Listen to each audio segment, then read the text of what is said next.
sànq mon frère nu mu tuddati sax. Baba. mi ngi expliquer maanaam ko c'est difficile. Parce que waaw c'est très difficile quoi. damay ragal moom mu bokk ci chronoposant yi ñuy wax quoi. mais lu tax ma ne c'est difficile parce que manipulation bi ci dëkk bi dafa bëri. waaye y a tellement de manipulation ak de désinformation que des fois. man je m'étonne que sax ñiy toog ci plateau yi aussi. di topp souvent désinformation parce que le gouvernement le président Ousmane Sonko ak son gouvernement dès leur prise de fonction la ñu def seen déclaration de patrimoine waaye fan lañ koy defee OFNAC lañ koy defee léegi nag OFNAC boobu noonu ki nga xam ni mooy la chef de division et de déclaration des patrimoines de l'OFNAC muy soxna Aminata Diop. Ah d'accord. moom ci boppam. def na une sortie wax ni. le président Ousmane Sonko ak gouvernement bi yépp def nañu seen déclaration de patrimoine. mais déclaration de patrimoine boo xam dañ ko def OFNAC. il faut que ñu xam ni le cadre légal ne permet pas ñu koy divulguer. ça c'est contre la loi. lu tax kon ñu génnee bésu président. lu tax ñu génnee. bésu président de la République. non c'est-à-dire que après sa fonction. après sa prise de fonction bu fekkee déclaration bi c'est fait avant muy ñëw ci pouvoir bi. mais président l'a fait après. wala mu wàcc boobaa mën nañu génnee.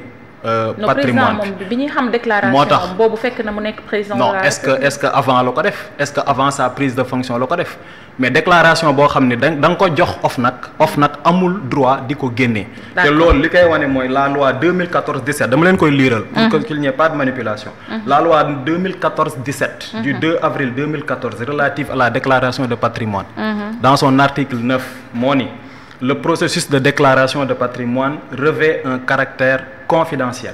Toute personne concourant à sa mise en œuvre est astreinte au secret professionnel.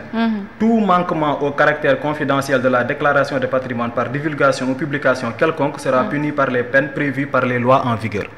Donc li ñu war a xam mooy sous ce rapport ñu arrêté manipulation yi. C'est-à-dire que man li tax sànq ma revenir si la déclaration de patrimoine de Sonko en étant opposant c'est parce que boobu la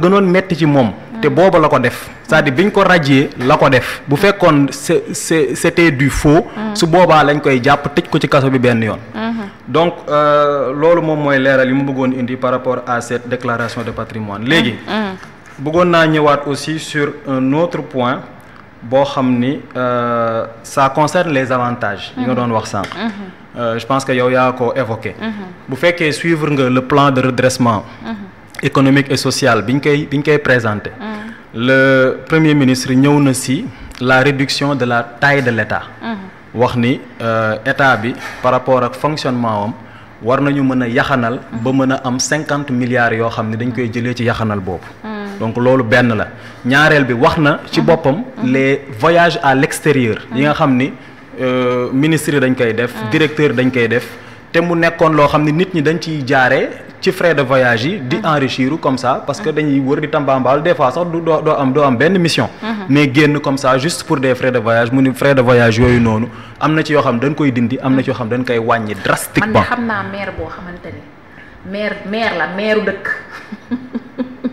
jar na bëgg a voyager dem defi formation France bëgg a yóbbaale gelam secrétaire am maire léegi nëbbuwul mi ku garaaw la léegi donc loolu moom wax na ko xaw ma fu mu bokk daal si maire yi boobu waaw si maire yu bees yi la daal en tout cas waaw ci maire yu bees yi la xoolal formateur bi ci boppam ki nga xamante ne moom mooy nangu délégation bi moom moo leen di fayal loger nourri moo leen di lii kooku ci jëmmi boppam déet waaye bu ma wax loo ay tur.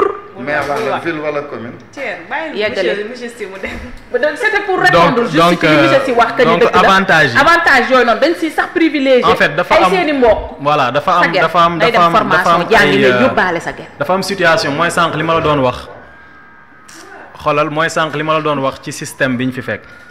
dafa am situation yoo xam ne dafa doon permettre enrichissement illicite te des fois sax doo sàcc mais am na ay porox ndoll yoo xam ne ñoom créé nañ ko ba nit ki mën na jaaree foofu noonu des fois du laal sax salaire am comme yow ni nga ko waxee sànq.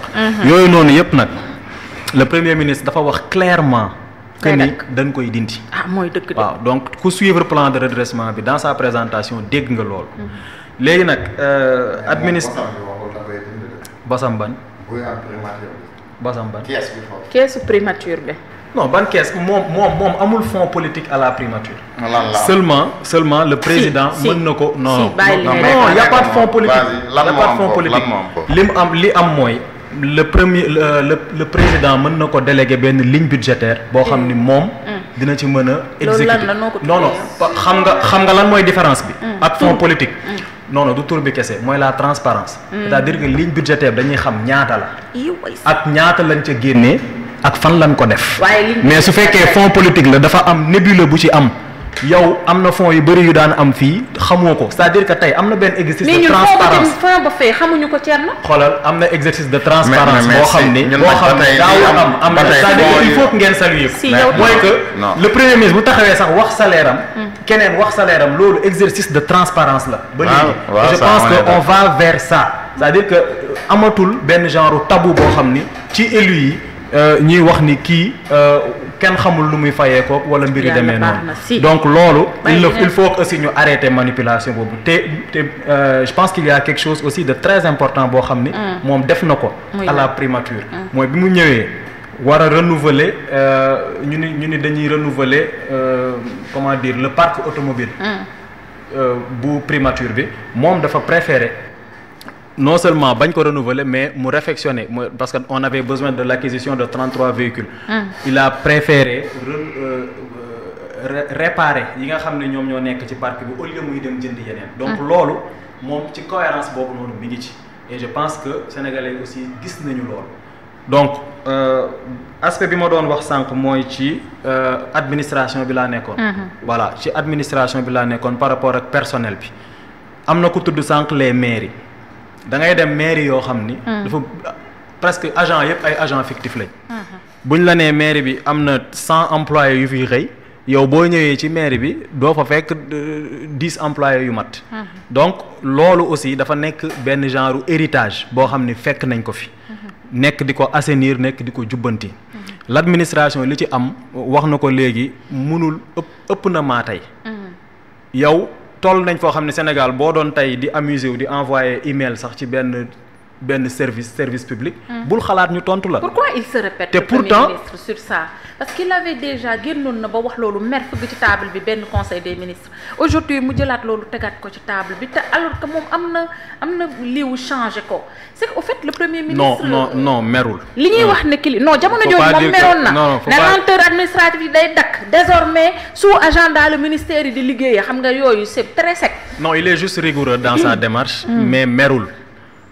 Ensuite li ñu lancé démb je pense que moyen la pour dem ci maintenant saafara mbir mi parce que ay experts lañ dajale ñu def l'étude qu'il faut def le diagnostic qu'il faut am équipe yoo xam ne dañ leen a envoyé partout dans le Sénégal ki doon def présentation bi c'est un fonctionnaire de l'État c'est pas un militant de Pastef. donc ay agents de l'État yoo xam ne dañ leen fee fekk te j'en profite pour dire que tous les agents de l'État ne sont pas des corrompus tous les fonctionnaires ne sont pas des corrompus te loolu le premier ministre ci boppam wax na ko parce que nee na bi muy defar le plan de redressement am na ay fonctionnaires yoo xam daf leen fekk ci état bi te ñoom la ànd ak ñoom liggéey am ñoo xam ne gërëm na leen tudd seen tur. donc ay fonctionnaires dem nañu def des recherches ak des diagnostics sur le terrain gis manquement yi am ci service public bi am na ci koo xam ne sax dem na ba ni da ngay gis service public yoo xam ni benn nit kese moom moo yor liggéey bi ñi si des ñëpp daanaka dañuy ñëw rek toog te loolu am na fi yéen xam ngeen ko am na ñoo xam dañ leen jël ci ay postes yoo xam ne xamuñu dara ci lañ leen jëlee. parce que diw sama mbokk la directeur la. man yumpaañam laa mu jël ma fa teg ma fa def ma assistante de xaw ma lan ma toog fa. lire courrier mënuma kaa def. Répondre mail sax mënuma kaa def maa ngi doon wax sànq ci email yi mais c'est ce qui est plus frustrant.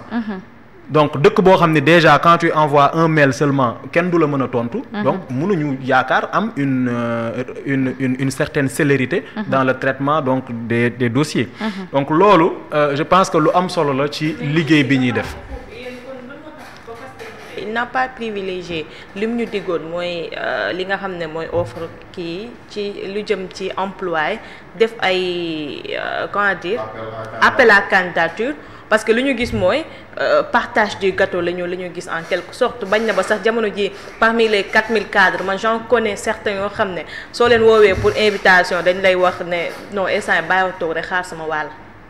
sama wàll bon man gisuma non benn ci 4000 cadres. man xam nga yaa may soo gis par exemple. man gisuma ci 4000 cadres yi gisuma partage du gâteau xaw ma lu ñu woowee cadre mais en tout cas yow cadre nga. voilà donc xam nga man gisuma partage du gâteau xam nga lu tax gisuma ko. parce que tey am na ay lieutenant de Macky Sall yu bari yoo xam ni politique ñu moo leen teg fañ nekk du diplôme du qualification peut-être que am na ci ñoo xam ne am nañu diplôme am nañ qualification mais am na ci ñoo xam ne politique moo leen teg fañ nekk. te ba léegi kenn changé gu leen. te bari nañ ci réew mi donc bu fekkoon partage du gâteau la ñooñu dañuy ñëw changer leen systématiquement te ñooñu man je suis pour que ñu changer leen systématiquement. ku fi politique tegoon politique daf la fay war a jëlee. c'est ça la réalité. léegi nag leneen li ñuy wax par rapport ak ban question nga abordé woon sax léegi. appel à candidature yi merci beaucoup loolu boo demee dans le projet le livre projet du président Diomaye dañu wax ni. du ci poste yëpp la ñuy def appel à candidature. C'est bien écrit noir sur blanc que dañuy def appel à candidature à certains postes administratifs. te am na ay postes yoo xam ni yéen a ngi suivre par exemple c'est CNRA wala ARTP am yooyu postes ya ñu fa def am na ñoo xam dañ leen a tabb sur base d'appel à candidature. nga baal ma ka fa nekkoon président xaw ma kud lañ am xaw ma kudus lañ am. mais ka fa jiite woon loolu poste boobu bañ koy teggi tey ci appel à candidature dañ ko waroon def ñëpp mën a dem compétir mais président si boppam moo tabb kam fa teg jamono ji te kooku il est de Pastef j'ai oublié son nom dinaa la ko génne léegi balaa ngay pare. allez-y. maa ngi xaar nga génne. allez-y. Alors très rapidement plan de redressement au Premier ministre.